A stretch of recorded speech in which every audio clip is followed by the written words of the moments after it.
Mon nom est Marc Proulx. C'est moi qui vais animer cette table ronde qui porte sur la littérature et les grands espaces. Donc, grande question, lien entre la littérature et les grands espaces. Je pense qu'on a trouvé les bonnes personnes pour en parler. Évidemment, je vais vous demander de prendre vos micros là, et puis de parler près de vos micros de façon à ce qu'on vous entende bien. Ne vous inquiétez pas, eux vont s'occuper du volume et puis tout ça. Je suis en compagnie d'abord de Jean Désy. Bonjour, Jean. Enchanté. Ça va bien? Oui. Alors, Jean vient tout juste de publier un recueil de récits, je dirais. On va présenter ça comme ça. On définira plus avant chez XYZ qui s'appelle L'accoucheur en cuissarde, que vous voyez là, devant vos yeux. On est aussi en compagnie de Julien Gravel. Bonjour, Julien. Bonjour. Julien vient tout juste d'arriver chez Leméac, debout sur la carlingue. Également, dans ce cas-là, c'est assez difficile à définir, là. On a de la difficulté à dire si on est dans un roman ou dans une suite de récits. Les choses s'entremêlent un peu. Est-ce qu'on est dans la nouvelle? On en reparle un peu dans un instant. Merci beaucoup d'être là. Et on est en compagnie également de Mme Odile Dumais. Bonjour. Ça Bonjour. va bien?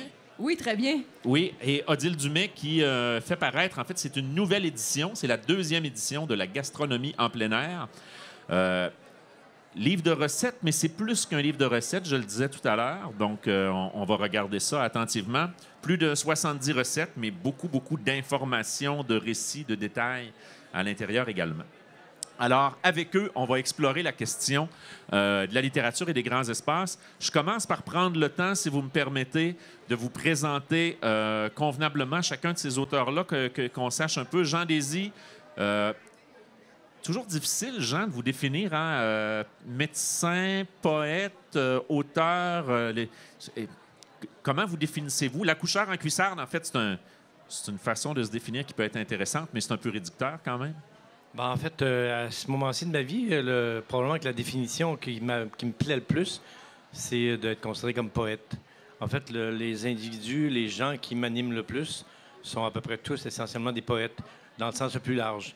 Il y a du monde de bois. J'ai un ami mécanicien, moi, avec qui j'ai fait le tour du Québec en skidoo. C'est un mécanicien qui fait du théâtre, mais c'est un grand poète. C'est que je dirais que poète, ça me convient bien, mais j'aime bien les poètes en général. Et il y a tout un bagage, et c'est de ça qu'il est question d'ailleurs dans L'accoucheur en cuissarde. Il y a tout un bagage lié à la vie que vous avez menée comme médecin, et médecin qui ne s'est pas contenté de sortir de l'université puis de s'en aller sur le chemin habituel. Là, vous vous êtes promené un peu partout. Il y a beaucoup de questions de ça. Ici, là, justement, dans des régions un peu plus éloignées où les grands espaces sont très présents. Là. C'est certain que sans ce métier-là, même si j'ai dit que je voulais être poète ou que j'étais poète, j'aurais pas pu me promener autant. C'est certain que mon nomadisme intrinsèque a été un peu béni par le fait que j'ai pu me promener. Puis je me promène encore. Je vais encore chez les cris à Waswanipi régulièrement. Puis c'est grâce à ce métier-là. C'est certain que ça donne une chance pour se promener. Oui, ça aide. Ça donne des occasions supplémentaires. Ouais. Et non seulement vous avez évidemment étudié la médecine et pratiqué la médecine, mais vous avez enseigné aux médecins et vous ne vous êtes pas contenté de leur enseigner la médecine, vous leur avez aussi enseigné la littérature. Bien, je continue. J'enseigne la littérature et la médecine à la faculté de médecine. J'ai pas pu... en tout cas, j'ai pas pu convaincre les gens de la faculté de littérature de prendre mes cours de littérature. C'est que j'ai réussi à les proposer à la faculté de médecine, mais c'est vraiment des cours de littérature. Là. Mon auteur fétiche, là, pour faire plaisir à Julien, c'est Camus. Tout Camus. Donc, c'est spécialement dédié c'est vraiment donné dans la faculté de médecine, mais c'est un cours de littérature. C'est un cours optionnel. Donc, j'ai à peu près 30 d'étudiants en médecine, en philo parfois, en sciences biomédicales, en sciences d'éducation. Mais c'est des cours de littérature. Mais évidemment, je me gâte parce que je fais lire ce qui m'intéresse. Bien sûr, inévitablement. Je passe à Julien Gravel. Julien, vous êtes français. Ça va s'entendre dès qu'on va vous entendre parler un peu. Oui, minorité linguistique. Et vous travaillez au Québec depuis déjà une dizaine d'années, est-ce que j'ai compris? Oui, ça va faire mon 9e hiver ici. Et vous travaillez essentiellement comme guide, comme mocheur, comment on définit? Comme guide, parce que je guide en traîneau à chien et en canot, donc à l'année longue. Donc, il y en a pour l'été, il y en a pour l'automne, toutes les saisons et tous les moments, tous les prétextes sont bons pour être en plein air. Exactement. Et ce qui nous donne des récits qui sont habités aussi là, par ces grands espaces-là. On va y revenir tout à l'heure, là, entre autres avec Mosher, là, dont on parlait tantôt. Et c'est vrai aussi là, avec Debout sur la Carlingue. Là, si vous voyez la page couverture avec le bout du panache qu'on voit, là, qui est assez intéressant. Odile Dumais, vous êtes titulaire d'une maîtrise en nutrition, conférencière, enseignante, j'aurais presque envie de dire aussi exploratrice. Là. Vous vous êtes promené beaucoup, vous avez souvent organisé, ou en tout cas aidé à organiser des explorations ou explorer vous-même. J'ai gagné ma vie à offrir des voyages sportifs. Mon goût pour prolonger l'hiver, c'est ça qui m'a amené dans l'Arctique. Mais avant d'aller dans l'Arctique, j'ai fait des expéditions dans tous les parcs nationaux, puis les montagnes de l'Amérique du Nord et même l'Amérique du Sud, en vélo aussi. Et après ça, j'ai prolongé les directions. Je suis allée beaucoup dans l'Arctique. Alors, du Yukon, de l'Alaska jusqu'à Terre de Baffin.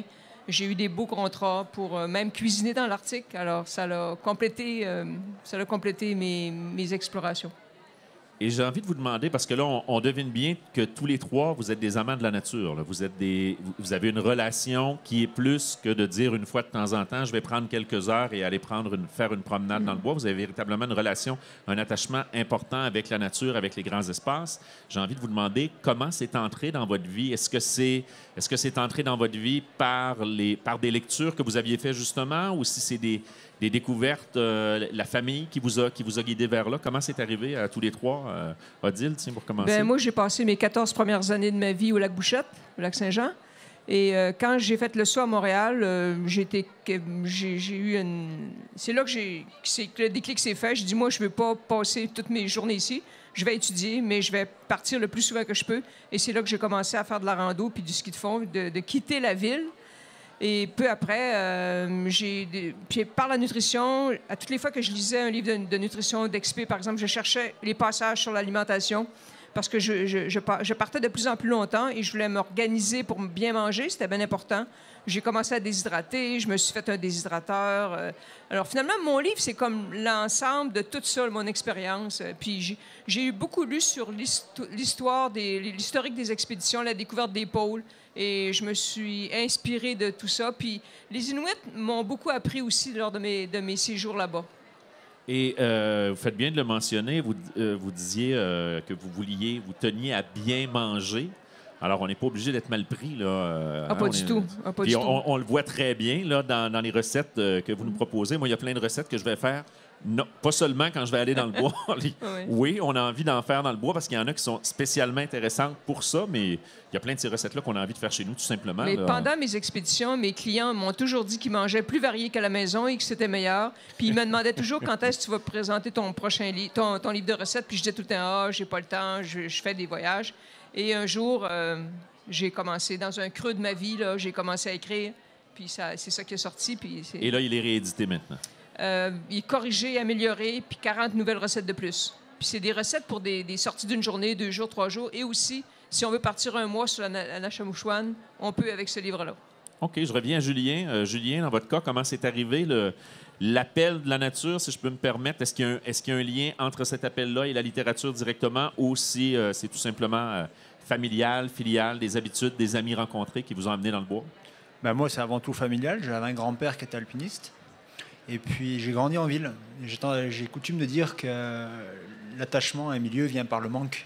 C'est que moi, j'allais souvent courir en forêt proche de là où je vivais, mais c'est vrai que j'avais l'idée de finir un jour par habiter en campagne. Et là où je vis, c'est en pleine forêt. Je n'ai pas de voisins à 500 mètres. Je vis au milieu des bois. Et donc, moi, c'est vraiment quotidien, quoi. J'ai choisi ce métier-là parce qu'il allait avec mon lieu de vie, avant tout. D'accord. Et dans le cas de Jean, j'aimerais ça savoir aussi comment l'appel de la nature est venu. Ça a pris beaucoup de place dans votre vie, les grands espaces. Et comment ça a commencé? D'où ça vient? Bien, j'aime beaucoup, je n'avais jamais réfléchi à ça, mais que l'appel des grands espaces pour certains individus vienne d'un manque. Moi, j'ai été gagné par le monde de la nature grâce au scoutisme à partir de 8 ans. Toute ma vie où je vivais en ville à Québec, j'ai été dans les scouts, donc j'ai connu la forêt. J'ai pas eu envie de vivre en ville du tout quand j'ai fini mon cours de médecine. J'ai connu la mer et la Côte-Nord qui est un grand espace en soi. Mais pour toutes sortes de raisons, j'avais en tout cas une idée du Nord et du Grand Nord. J'avais envie d'aller dans le Grand Nord pour des raisons très irrationnelles, très intuitives. Et je peux dire que l'éblouissement premier de ma vie, c'est la toundra, le 2 janvier 1990. Et là, c'est daté, là. Oui, c'est daté. Je suis descendu, je suis débarqué dans la toundra pour Wunnetook, et là, c'est l'éblouissement. Et si j'avais pas eu la toundra, je pense que 99 de ce que j'ai écrit en poésie ne vaudrait rien. Là, j'ai été ébloui. Et pour moi, c'est la référence même du grand espace, le plus pur, le plus sauvage et le plus immense. Mais évidemment, il y a les grands espaces de forêt boréale, il y a des grands espaces maritimes, les marins. Mais je dirais que moi, que l'espace premier, ce qui me... Puis là, je vais plus dans le monde inuit pour des raisons précises médicales, mais la toundra reste pour moi la référence première du grand espace majeur. Je trouve ça intéressant ce que vous dites. Mais je vais vous laisser y aller, oui, Audi. La toundra, c'est extraordinaire. Pour marcher sur la toundra, c'est coloré, c'est moelleux. C'est extraordinaire, marcher sur la toundra. J'allais dire, Jean, je trouve ça intéressant ce que vous dites, que vous remettez même en question la valeur qu'aurait votre poésie si vous n'aviez pas été illuminé. Là, Non, c'est de l'ordre de l'illumination. En fait, je pense, moi, que quiconque écrit, quiconque ça donne à la poésie en particulier, sait bien à quel point il faut être d'une certaine manière illuminé, en tout cas, ou allumé, ou en tout cas passionné suffisamment. Minimalement ébloui par quelque chose. Il faut être ébloui. Puis sinon, on est dans la quotidienneté. Ça n'enlève pas la possibilité d'écrire toutes sortes de choses, mais l'écriture poétique, si on croit à la valeur de Rilke, c'est de l'ordre de l'éblouissement. Donc, moi, l'éblouissement que j'ai vécu dans ma vie. Puis après, j'ai eu envie de faire de la haute montagne. J'ai fait le Mont Blanc avec mon fils. J'ai été au Kilimanjaro. J'ai fait un 5000 mètres au Népal. J'ai fait le mont d'Iberville au Québec, qui n'est pas très haut, mais qui est assez particulier, parce que j'ai l'impression que je retrouve à la verticale la toundra que j'avais vécue à l'horizontale. La haute montagne, au-delà de la limite de végétation, moi, me permet de vivre la toundra, mais autrement. Julien, est-ce que le fait de vivre, d'habiter les grands espaces a appelé l'écriture, a appelé l'idée de partager, ou si c'était déjà là? L'écriture était déjà là. J'avais eu des expériences d'écriture très personnelles, jamais publiées plus jeune. Mais c'est vrai que de me retrouver de nouveau dans ce milieu-là, effectivement, était assez inspirant. Et puis j'ajouterais aussi, je parlais du manque tout à l'heure, là aussi un manque, c'est qu'il y a un envers à habiter en plein bois, c'est la distance face à la culture. Oui. Moi j'ai fait des études universitaires, puis je me plaisais beaucoup en plein bois, mais pas de cinéma, pas une distance comme ça. Et puis à un moment donné, j'ai voulu la créer moi-même. Je pense que ça a été ça le déclic. Parce qu'il y a beaucoup de gens qui écrivent, comme j'écrivais avant, puis il y a ceux qui écrivent avec l'idée de faire des ouvrages finis et de publier. Puis c'est deux démarches différentes, selon moi. Mais effectivement, le fait de choisir d'être aussi éloigné, si on a un amour, un attachement pour la culture, il y a quand même une partie de ce qui est proposé, de la proposition culturelle de laquelle on se distancie inévitablement. Là. Oui, par exemple, aller voir une pièce de théâtre puis revenir dormir à la maison, c'est un peu difficile. Là. Tout à fait, mais la culture existe dans ces milieux-là, mais elle est brute. C'est le rapport à la forêt. Par exemple, c'était typique chez moi, à Gérardvillers. Tout le monde est travailleur forestier, tout le monde a un camp en forêt, etc. Donc on se retrouve avec un matériau, mais qui est encore brut et qui a travaillé au niveau de l'écriture. Et c'est ça qui est intéressant. L'écriture est là, mais elle n'a jamais pris le chemin des livres. Et moi, c'est ce que je fais essentiellement. D'accord. Odile, est-ce qu'il y a eu un appel également? L'écriture est venue d'une certaine façon d'une demande, d'un manque. Il y avait des gens qui disaient il nous faudrait ces recettes-là, et donc c'est allé plus loin. Là. Aussi, je donnais des conférences dans les écoles primaires, même à mes étudiants, je préparais des conférences. Et c'était le goût aussi de partager parce qu'on me demandait, donne-nous les recettes, puis aussi de raconter ce que je vivais là-bas, comme par exemple, c'est fou, là, je suis jamais partie plus que 6 semaines dans le Grand Nord. Donc, j'ai pas vécu comme toi, qui la culture le manque. Quand ça me manquait, je revenais, là, tu vois, c'était juste pour le plaisir. Mais c'était le goût de partager puis de raconter, parce que je raconte beaucoup d'histoires dans mon livre. Juste, par exemple, pour le séchage de la viande. Moi, j'en sèche dans mon déshydrateur. Mais eux autres, quand je suis arrivée là-bas, les Inuits, ils ont des petites cordes le long de leur maison, plus haut que ce que le renard pourrait sauter. Puis ils étalent leur poisson. Puis quand il n'y a pas assez de place, il y a plus assez de place, ils vont le mettre sur les guidons du vélo. Puis chaque maison a sa peau d'ours polaire qui est en train de sécher. C'est vraiment intriguant. Alors, j'ai aimé montrer les photos puis partager ces histoires-là. J'ai une conférence chez les enfants qui s'appelle Au pays du Père Noël. Et je fais un sketch que l'ours polaire qui chasse le phoque avec l'enfant le plus grand de la classe, avec l'enfant le plus petit. Et c'est intéressant comme ça pour faire connaître comment les Inuits peuvent survivre. Puis j'ai un igloo, là, puis on peut voir... parce que c'est intéressant aussi, les Inuits vont vivre dans une... Bon, comme par exemple à l'île Ellesmer au mois de juin, tout est encore gelé, les skidoo sont encore sur le fjord. Puis là, mais je dis, mais où est-ce qu'ils s'en vont tous, là? Il est minuit le soir, ils ont dit, ils s'en vont coucher dans leur igloo. Il y a un igloo à 10 km. Ils s'en vont coucher là, c'est leur camping. C'est ça, leur vie. Même moi, j'étais en camping dans leur village. À l'hôtel, c'était du camping quasiment. Puis eux, ça les satisfait pas. Encore plus de nature. Puis je suis allé en skidoo avec un Inuit j'étais assis sur son siège de skidoo. Et puis il y avait un traîneau. Puis à peu près à 20 km, il m'a dit, là, tu vas aller t'asseoir dans le traîneau en arrière. Moi, je comprenais pas pourquoi. Il arrête. Il va à 10 mètres, puis il fait slash. Il avait vu un petit phoque, un petit blanchon qui glisse sur la glace, tout en sang, qui met sur le siège de sa motoneige, puis qui attache avec un élastique de vélo. Il avait besoin de la place, là. Oui, c'est ça. Puis il me dit, quand tu reviens de ton expé, tu passes à la maison, on mange le phoque. Et je suis passée à la maison au retour avec mes clients, et c'était avec la graisse de phoque. La maman, elle moussait la graisse de phoque avec sa main, avec le bébé dans le dos, et elle incorporait des bleuets là-dedans. Et elle a dit, goûte à ça, c'est à Noël, tout le monde mange ça, c'est le plat typique. Et une chance que j'avais de la gomme à mâcher dans ma poche pour après, parce que c'était carrément, c'était pas dans mes habitudes. Je trouvais pas ça bon, mais je l'ai pas dit, là. C'était pas bon. Mais pour eux autres, là, c'était un régal. Les enfants étaient... C'était une grande gâterie, là. C'était une grande gâterie que moi, j'ai pas partagée. Je nous ramène vers la littérature parce qu'évidemment, là, on parle de grands espaces, puis on parle de littérature face aux grands espaces ou en lien avec les grands espaces. Est-ce que la littérature a toujours occupé une place importante pour vous? Et est-ce que une fois dans les grands espaces, une fois qu'on s'y retrouve, il y a encore une place pour la littérature, pour le livre? J'imagine bien que oui. Là, on en parlait un peu tout à l'heure. Je devine un peu que oui, mais quand même, Jean, la littérature a été là depuis toujours. Pas depuis toujours. En fait, ça va dans le sens de ce que Julien disait, puis très probablement aussi près de ce qu'Odile pourrait dire, je pense. J'ai commencé à vouloir écrire après la fin de mon cours de médecine. À partir du moment où j'ai commencé à faire des expéditions sur la Côte-Nord, en bateau, dans le Grand Nord, d'une certaine manière, c'est comme si le fait d'écrire et d'être en état de littérature, donc de lire énormément, ça me gardait en état de culture, entre guillemets, dans un monde de puissante nature qui, d'une certaine manière, est toujours éloigné de la culture. On est dans un vieux problème philosophique, là, le débat et l'antinomie culture-nature. Comment joindre ces deux antinomies pour faire quelque chose d'unitaire?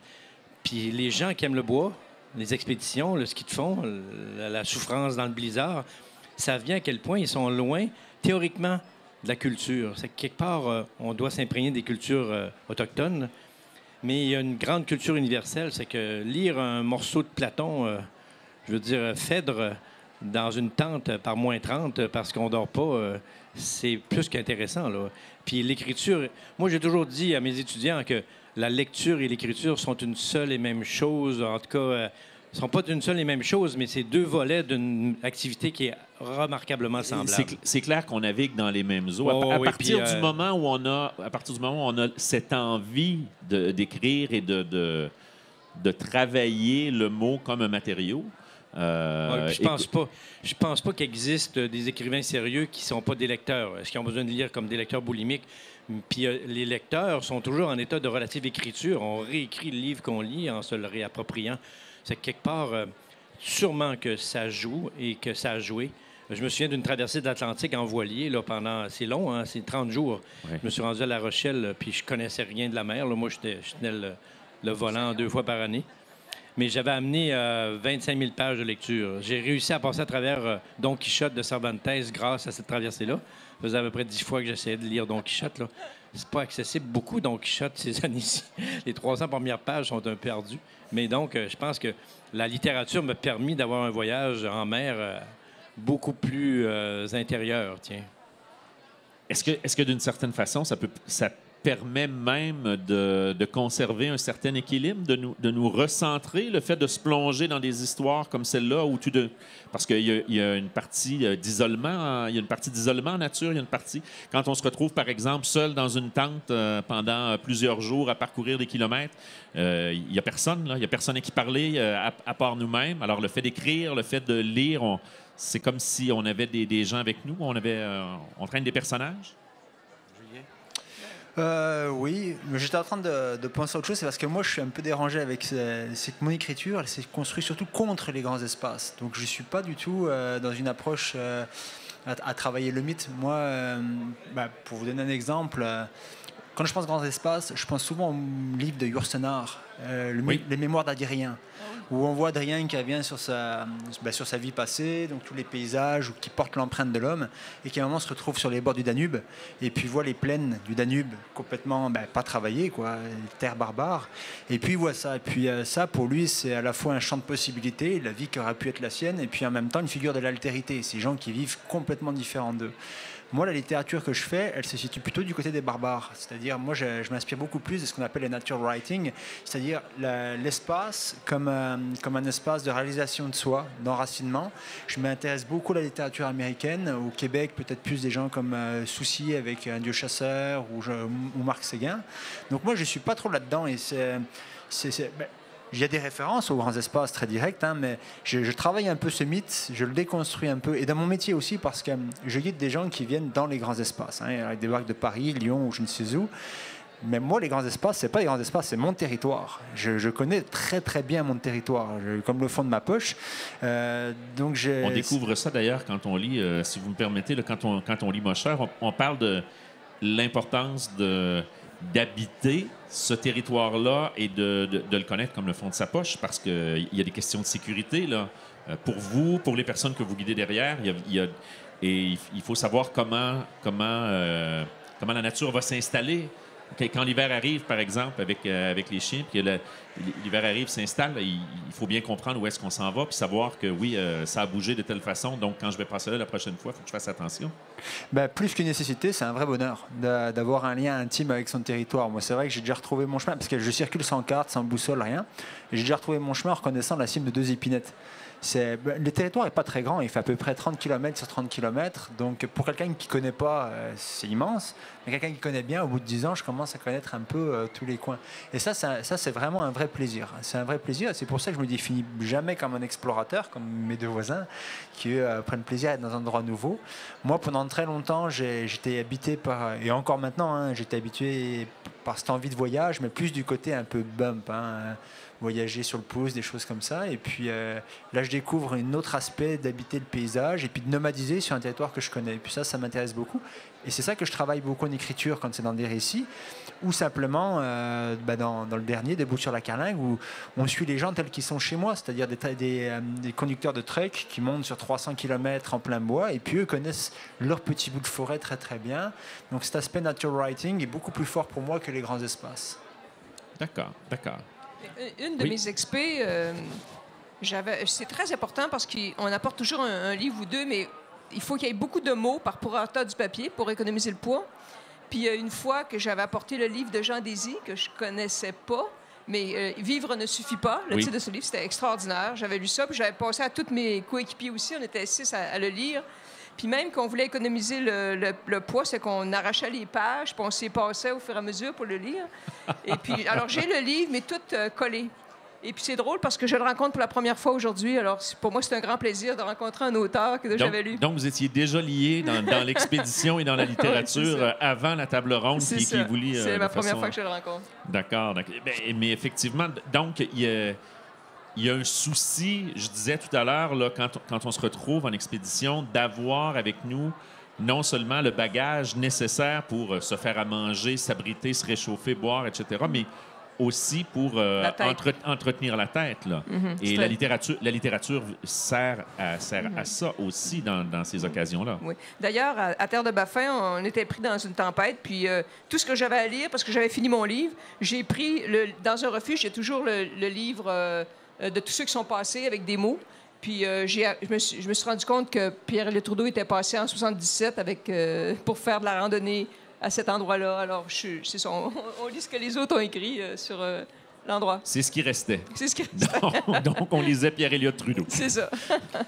J'aurais envie d'ajouter, parce Oui. que je trouve ça vraiment intéressant, ce sujet-là, autour des grands espaces, du nature writing, de la lecture, de la littérature et de la culture lorsqu'on Oui. est dans le bois.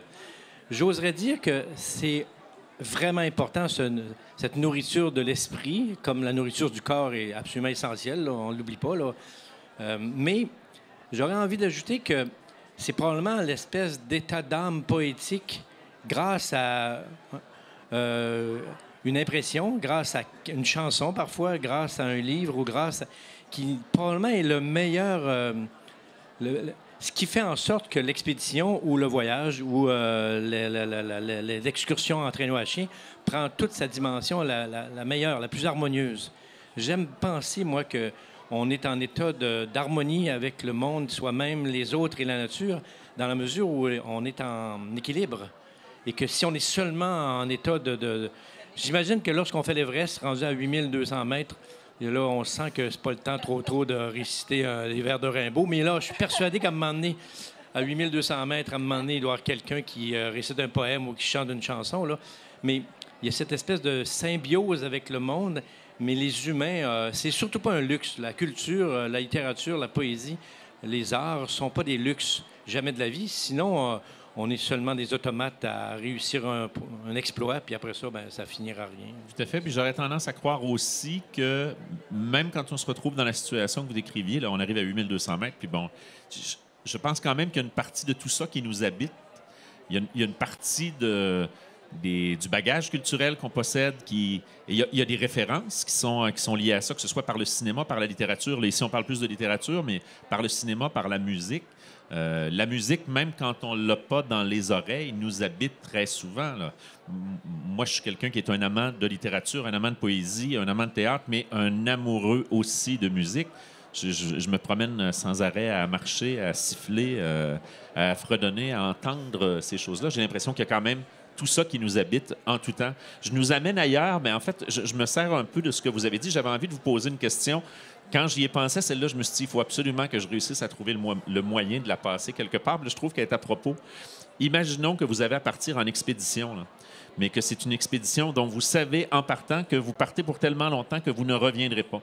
Hein, le principe, le seul au monde ou quoi que ce soit. Là. Je vous donne le droit d'apporter un livre avec lequel vous partez, là, parce qu'il faut mesurer, évidemment, le poids de ce qu'on apporte, etc. Là. Qu'est-ce qu'on apporte? Julien?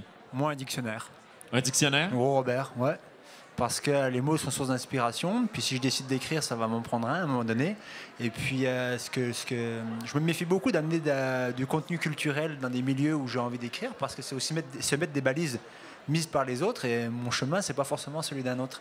Et pour l'anecdote, quand j'écoute de la musique au bois dans le camp où je lis, c'est des choses qui n'ont absolument rien à voir ni avec ce que j'écris, ni avec ce que j'écoute chez moi.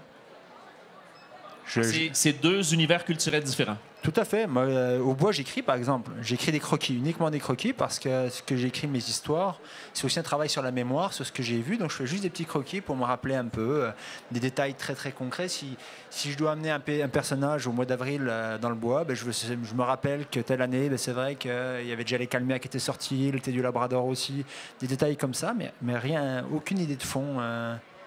Non, moi au bois, je suis au bois, et puis c'est chez moi que je récupère ce matériau que j'ai collecté. Bon, pour partir en expédition à long terme, quand même, ça prendra une version de poche là, du dictionnaire. On vous le souhaite.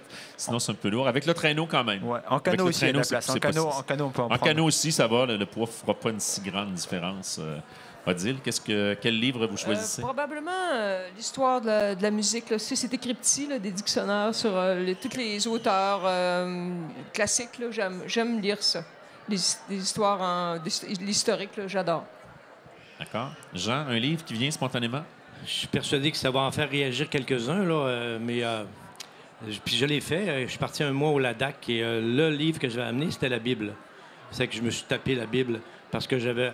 En expédition au Ladakh, dans le désert, c'est fou comme on a beaucoup de temps pour lire. C'est que j'ai réussi à passer à travers l'Ancien Testament, qui est assez hallucinamment heavy metal. Là. Mais moi, c'est le livre que je ramènerais parce que... puis si on ne veut pas considérer le point de vue religieux, ça m'apparaît être évidemment un chef-d'œuvre de littérature. Mais... Ben, je suis content, on se rejoint là-dessus. Moi, j'enseigne le français à des élèves de 5e secondaire et chaque année, il y a un moment dans l'année où je leur dis vous avez probablement lu la Bible. Évidemment, ils me regardent tous béatement. Ça m'est arrivé une fois, il y en avait un qui l'avait lu, effectivement. Là. Mais, ils me disent bien sûr non. Puis je leur dis mais il faut. Si vous vous intéressez le moindrement d'abord à tout ce qui a bâti notre culture, sur le plan culturel, là, sur le plan historique, sociologique, mais sur le plan littéraire, c'est une œuvre fantastique. Moi, j'avoue qu'à cette question-là, il y a des grosses chances que j'irais aussi vers la Bible. En plus, ce qu'il y a de fantastique, c'est du petit papier mince. On appelle ça du papier de Bible. Hein? C'est ça. Donc, le rapport mot-poids est assez intense. Là. Moi aussi, je change d'idée. Oui, on part avec la Bible. On part avec la Bible. Vous ne vous êtes pas trompé de place. Là, c'est pas une rencontre catholique. On n'essaie pas de vous endoctriner ici, je vous rassure tout de suite. Oui, c'est catholique. L'expédition en nature, est-ce que vous croyez que, par exemple, le fait de partir en expédition, est-ce qu'on peut faire une comparaison avec la plongée qu'on va vivre, par exemple, quand on plonge dans une œuvre assez costaud, qu'on descend, qu'on plonge dans une œuvre littéraire? Est-ce qu'on peut faire un rapprochement? Est-ce qu'il y a quelque chose qui peut se rapprocher l'un de l'autre quand on part aussi loin? Est-ce que c'est des choses qui peuvent soit s'accompagner, soit se répondre, soit se comparer? Ben moi, à chaque fois que je suis partie, j'essaie toujours, à chaque soir, d'écrire un petit peu. Et puis au retour, je publie les récits dans des magazines de plein air et tout. Je revivais mon expé. Et ça, en gros, là, j'aimais beaucoup raconter tout de suite, là, publier mon récit de voyage après. Là, oui, puis à chaque soir en expé, j'écris des phrases qui me viennent pendant que je skie ou que je marche pour améliorer mon texte. Julien, je vous voyais réagir là, quand je posais ma question. Là, vous n'aviez pas l'air d'être sûr. Là.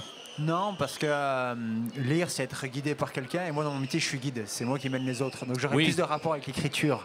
C'est-à-dire que c'est une plongée, mais en contrôle tout le temps.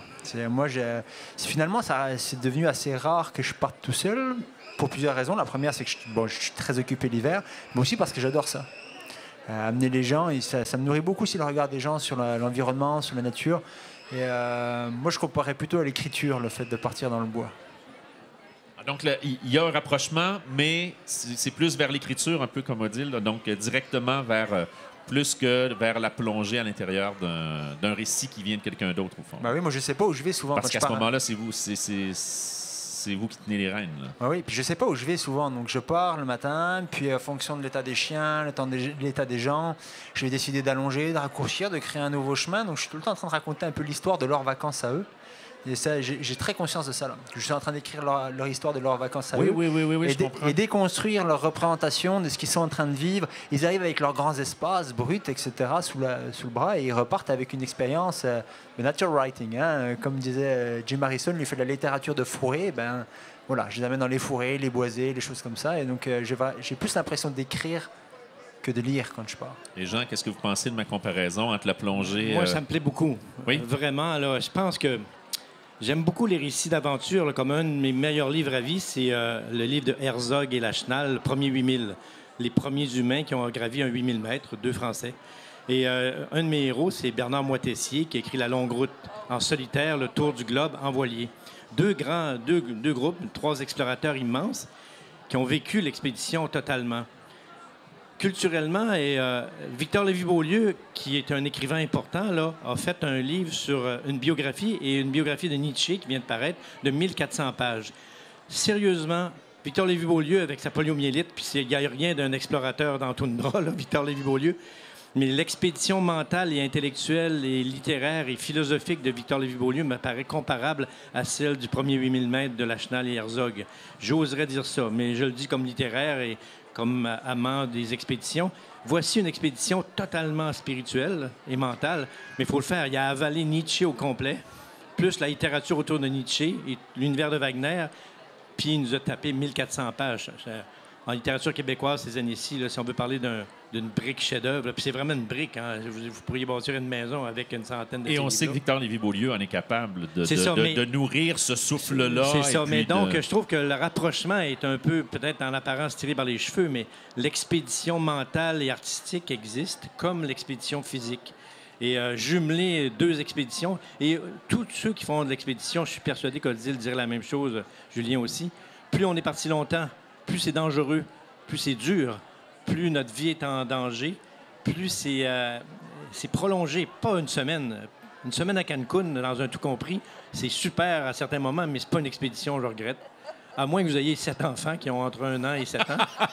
Mais Oui, là, le niveau de risque c'est est ça, un le peu niveau plus de difficulté est augmenté. grand. Mais en tout cas, je pense, moi, que l'expédition spirituelle et l'expédition physique ont des rapports extrêmement proches. Je pense que les arts existent chez les humains parce que tous les humains ne peuvent pas se permettre d'aller à 8800 mètres. Moi, j'ai rêvé toute ma vie de faire l'Everest, puis je n'ai jamais dépassé 5000. Puis là, à l'âge que je suis rendu, je ne dépasserai jamais 4000. Mais puis il y a des individus qui boitent. Et c'est que probablement que l'art permet de sublimer l'activité physique qui nous est impossible, là. Je nous ramène vers la nourriture, parce qu'on vient de parler de nourriture spirituelle, là, mais je nous ramène à la nourriture, puisque le livre d'Odile, c'est la gastronomie en plein air.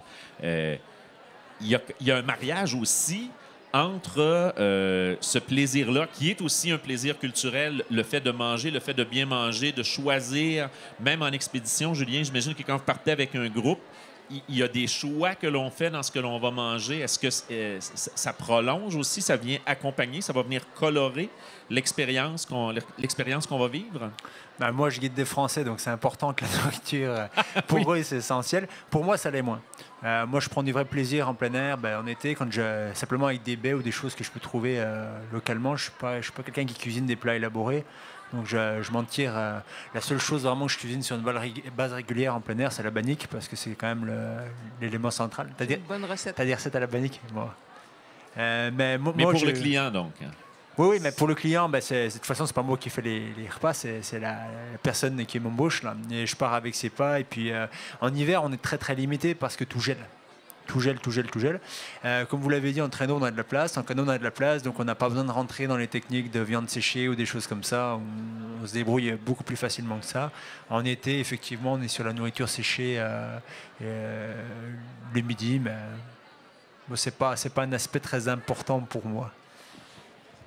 Mais Odile, évidemment, vous avez contribué à ça souvent dans plusieurs expéditions, à bâtir ce que les gens vont manger. Vous avez eu toutes sortes d'expériences, vous en parlez d'ailleurs à l'intérieur du livre, où vous avez eu à bâtir d'avance ce qu'on allait manger, qu'est-ce qui allait accompagner les pas des gens, les découvertes des gens. Oui, puis quand on part longtemps, comme par exemple, mon plus beau contrat à vie, c'était de cuisiner pour les 4 cinéastes du film Le Peuple migrateur sur l'île Bilot dans l'Arctique, qui est maintenant un parc national. Je suis partie avec 17 caisses d'aliments, soit lyophilisés, soit séchés. Mais aussi, là-bas, moi, j'aime bien pêcher le long de l'Arctique. Si à l'aéroport, il y a du bœuf musqué, je vais en acheter, du congelé, le caribou, on peut acheter ces viandes-là puis en cuisiner. Puis c'est très important. Là-bas, c'est de la bonne viande. Alors, j'ai toujours profité de ce que les Inuits avaient préparé. Puis j'ai beaucoup d'Inuits qui m'ont donné des saumons fraîchement pêchés parce qu'ils voulaient qu'on partage. Puis c'est très, très intéressant. Mais c'est sûr que la nourriture, pour une expédition, doit être aussi bien planifiée que la carte topographique. C'est très important. Ça a son importance, évidemment. Oui, et Jean, juste avant qu'on termine, je sais, je vous voyais hocher la tête quand tu parlais de pêcher l'ombre de l'Arctique. Je sais que la pêche, d'ailleurs, c'est ce qui nous donne la photo de la couverture. Là. En fait, j'écoute quelqu'un qui s'occupe de la gastronomie. Là. Moi, je dois avouer candidement que je me suis jamais préoccupé de ça de ma vie, mais j'ai une petite anecdote à raconter vite. Lorsque j'ai fait mon tour du Québec en motoneige avec un ami, entre Inukjuak et Povunituk, on était perdus, le guide s'était perdu. Puis tout à coup, on rencontre des Inuits, 4 Inuits qui étaient allés à la pêche, puis il y avait une immense truite grise, mais il était là de peu près 5 jours dans le fond de la Ramoutique. C'est qu'on s'arrête, puis moi et Jean-Benoît, mon ami, on avait des pacarations de l'armée qu'on faisait bouillir, on mettait dans l'eau bouillante.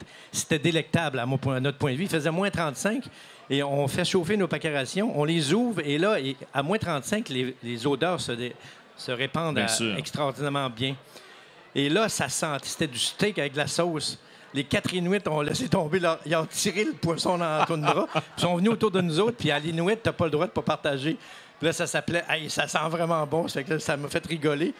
Jamais personne s'est préoccupé de ce poisson-là qui était dur comme la table, là. C'est que, ouais, on a mangé, mais on s'est fait beaucoup d'amis avec les paquets rations de l'armée en expédition. Bien, écoutez, c'est les mots qui vont conclure notre table ronde. On aurait pu jaser comme ça encore pendant 30 minutes, 40 minutes encore. Ça fait déjà 40 minutes qu'on discute. On avait quelque chose d'inspirant, les grands espaces et la littérature. Merci beaucoup de vous être prêtés au jeu. Alors, on avait Jean Désy, Julien Gravel et Odile Dumais. Merci beaucoup. Merci aux gens qui étaient là. Et Merci. allez les voir. Est-ce que vous êtes dans les prochaines minutes Oui. dans les kiosques ici Oui, au moi, salon? je suis chez Québec Amérique maintenant pour 2-3 heures. Julien? Moi, j'ai une signature dans 40 minutes au stand du Lac-Saint-Jean parce que je suis sans aux éditeurs. Là, mon éditeur n'est pas venu. D'accord. Et Jean, est-ce que tu es en Chez signature? XYZ dans les prochaines minutes. Alors, merci beaucoup à vous C'est trois. moi. C'était super. Au revoir. Merci, merci.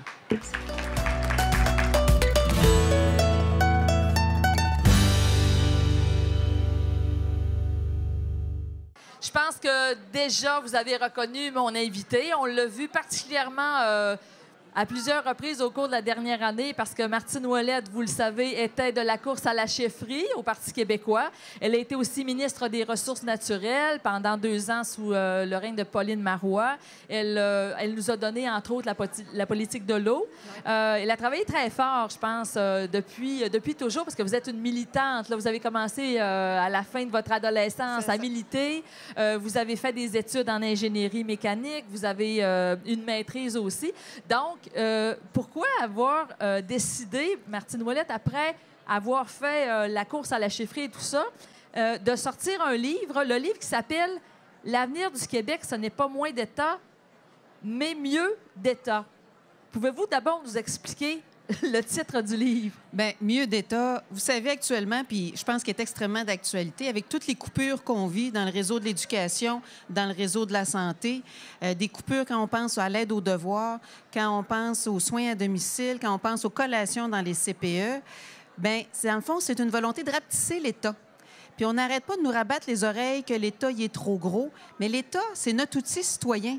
Puis c'est pas qu'il est trop gros, il peut être plus efficace. Mais c'est pas moins d'État qu'il nous faut, c'est mieux d'État. Moins de bureaucratie, mais plus d'expertise. Parce qu'un État fort, bien, ça fait un peuple fort. Et là, ce que le gouvernement est en train de faire, avec la complicité du gouvernement fédéral, c'est de rapetisser l'État du Québec, à ce moment-là, d'affaiblir son peuple. Et dans le fond, c'est ça l'objectif du livre. Et cette réflexion-là, c'est une réflexion de longue date. En fait, ça a pas mal commencé lorsqu'à Montréal, Montréal a voulu privatiser la gestion de l'eau. Et là, j'ai fait toute une réflexion quant à la privatisation parce que le ratatinement de l'État, ça passe par de la privatisation. Puis on le voit actuellement encore, privatisation des CPE. On parle de la privatisation de la SAQ, alors que la SAQ nous rapporte près d'1 milliard de dollars dans nos coffres. Si on n'a plus cet argent-là, bien, il va falloir faire quoi? Selon les libéraux, encore faire des coupures? Donc, c'est toute cette philosophie-là que je veux dénoncer et présenter d'autres solutions. Et moi, je pense qu'il y a des moyens de mieux gérer. Comme quoi, par l'État. exemple? Bien, par exemple, si on regarde juste du côté de la santé, là, les médecins vont faire au-dessus de 2 milliards de revenus supplémentaires avec les augmentations de salaire qu'ils ont eues. Moi, pendant la course à la chefferie, je regardais ça et je me disais, les cliniques d'infirmières, à Québec, il y a une clinique d'infirmières qui s'appelle SABSA, qui fonctionne extrêmement bien.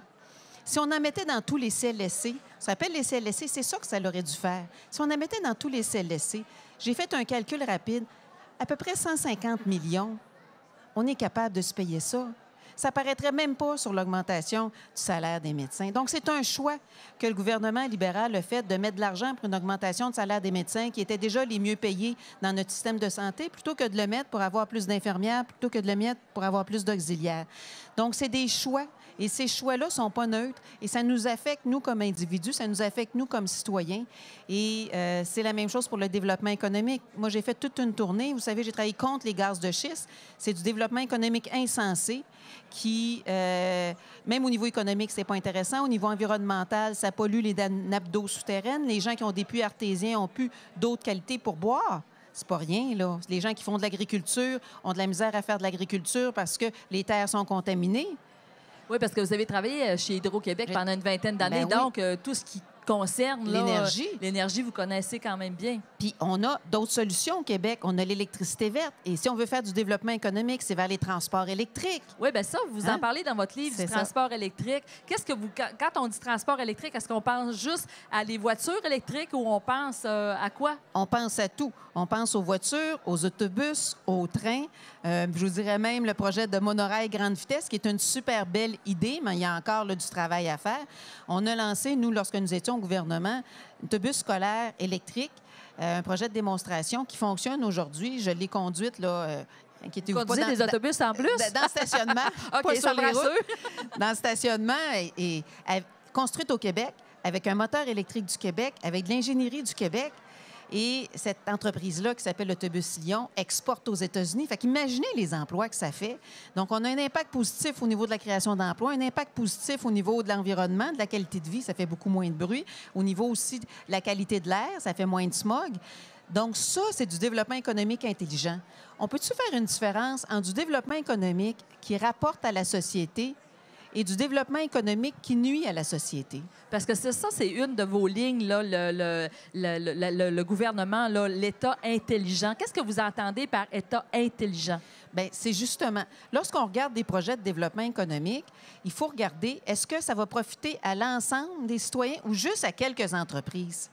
Si ça nuit à l'ensemble de la société puis que ça profite à quelques entreprises, c'est pas bon.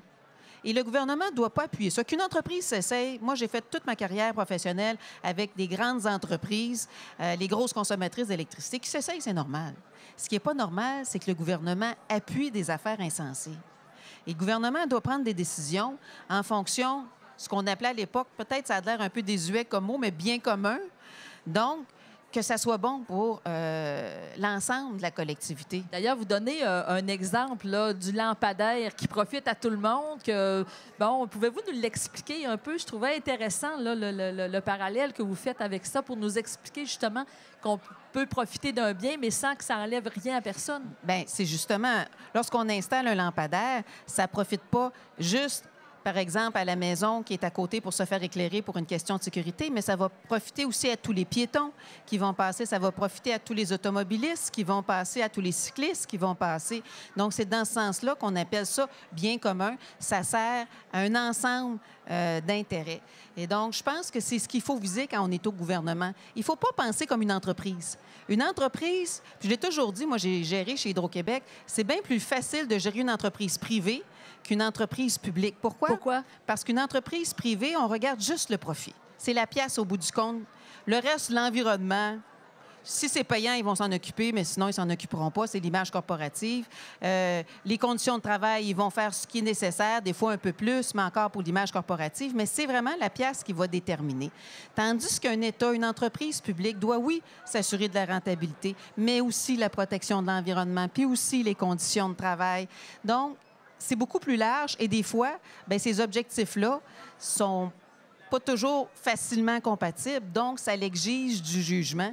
Ça l'exige une gestion un petit peu plus complexe. Entre autres, quand on parle de la culture, qu'est-ce que vous en pensez justement de la culture? Vous parlez du bien commun et tout ça, la culture, l'éducation. Qu'est-ce que vous en pensez? Qu'est-ce que vous feriez, vous, pour la culture? Est-ce que vous en dites un petit peu là-dedans? Je pense qu'on en parle un peu, mais on n'a pas tellement abordé. Mais Non. je peux vous dire un petit peu ce que j'ai regardé pendant la course à chefferie, puis ce que j'ai fait moi-même dans mon comté.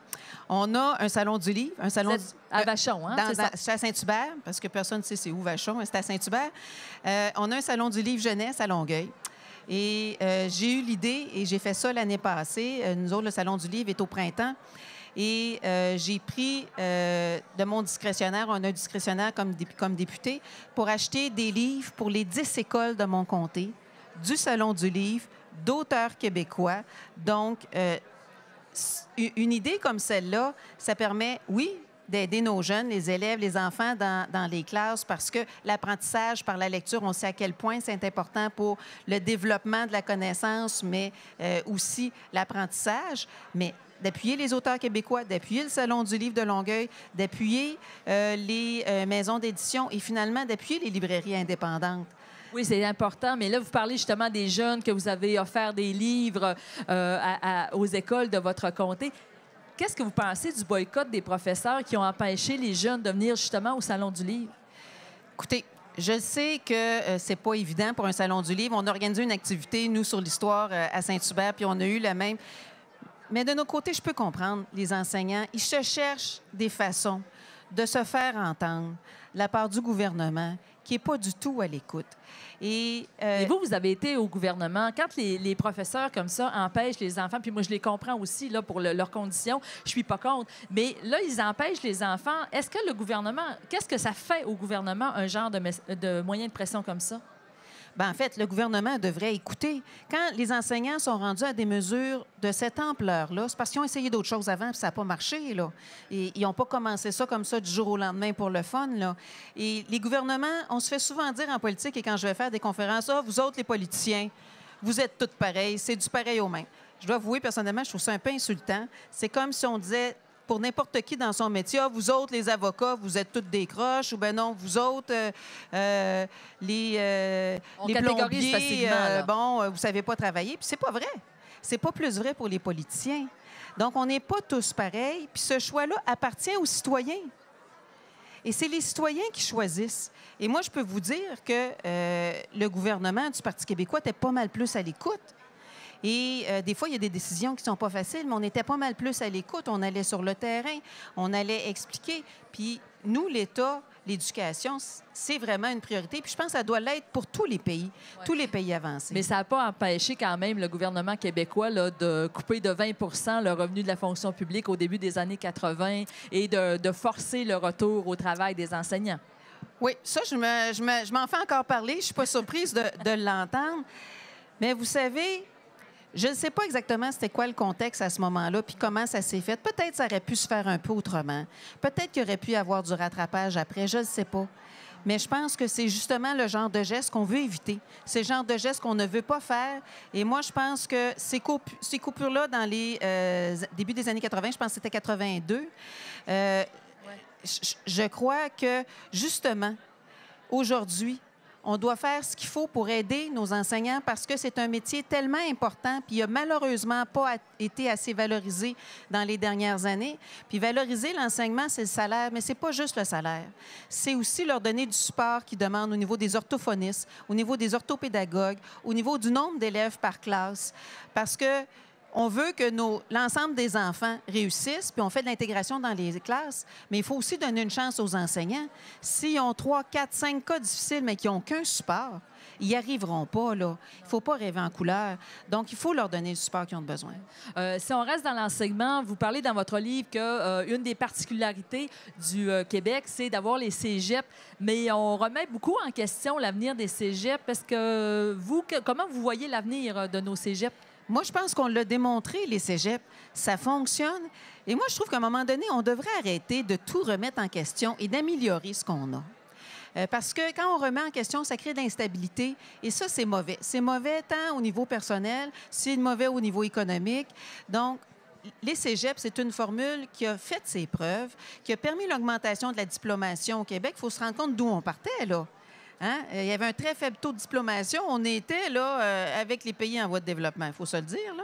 Donc, et ça fait la transition entre le secondaire et l'université. Est-ce qu'il y a des choses à améliorer? C'est sûr. C'est pour ça que je parle de mieux d'État. Je ne propose pas le statu quo. Je propose des améliorations. Il faut savoir que le modèle québécois a été bâti dans les années 60-70 avec le système d'éducation, le système de la santé, la nationalisation de l'électricité, la Société d'assurance automobile du Québec. Ça ralentit un peu après, mais dans les années 90, avec les centres de la petite enfance. Mais ce modèle-là, il faut continuer à le faire évoluer parce que s'il n'évolue pas, il va devenir obsolète, c'est certain. Mais il faut continuer à le faire évoluer. Puis aujourd'hui, dans cette évolution-là, il y a toute la question des changements climatiques. Vous savez à quel point j'ai touché à ces dossiers-là environnementaux, énergétiques et de développement économique. Et ça, il faut intégrer ça dans le modèle québécois. Et on a des institutions comme le Bureau d'audience publique en environnement qui sont extraordinaires et qu'on n'utilise pas assez. Donc, moi, je pense qu'il faut ajouter, il faut bâtir notre modèle québécois, mais il ne faut surtout pas le scraper comme ce qui est en train de se passer actuellement, qui, pour moi, ça me fait mal au cœur. Alors, je pense que Martine Ouellette, la meilleure chose, ce serait peut-être de lire mieux d'État pour avoir des idées. Alors, je vous remercie infiniment d'avoir été avec nous. Merci beaucoup, mesdames et messieurs. On peut applaudir Martine Ouellette. Alors, si vous voulez continuer la conversation, je pense qu'on a encore beaucoup de choses à dire. Merci beaucoup, Martine Ouellette. Fait plaisir.